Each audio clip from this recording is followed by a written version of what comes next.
கோவை வழக்கில் 48 மணி நேரத்தில் 3 பேரை சுட்டுப்பிடித்து நீதிமன்றம் முன்பாக நிறுத்தியுள்ளதாக கூறியுள்ள அமைச்சர் சேகர்பாபு, இதற்கு மேல் அரசாங்கம் எப்படி விரைவாக செயல்பட முடியும் எனவும் பாஜகவினரின் நோக்கமே குற்றச்சாட்டுகளை சொல்வதுதான் எனவும் கடிந்துரைத்துள்ளார்.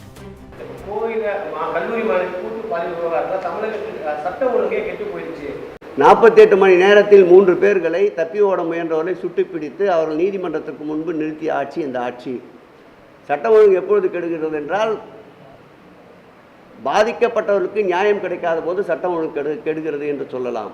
குற்றவாளிகளை கண்டுபிடிக்காத போது சட்டம் ஒழுங்கு கெடுகிறது என்று சொல்லலாம். முதலமைச்சர் தெளிவாக சொல்லியிருக்கின்றார், 30 நாட்களுக்குள் சார்ஜ் ஷீட் ஃபைல் செய்து அதற்குண்டான நீதிமன்றத்தின் வழக்கை நடத்தி உரிய தண்டனை விரைவில் பெற்றுத்தர வேண்டும் என்று உத்தரவிட்டிருக்கின்றார்.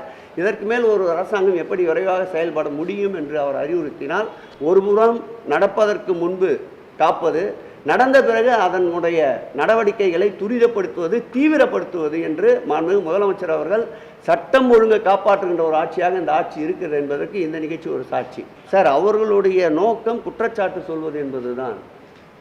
ஆட்சியில் இருக்கின்ற போது ஆங்காங்கு நடைபெறுகின்ற தவறுகளுக்கு நடவடிக்கை இல்லை என்றால் தான் பொறுப்பேற்க முடியும்.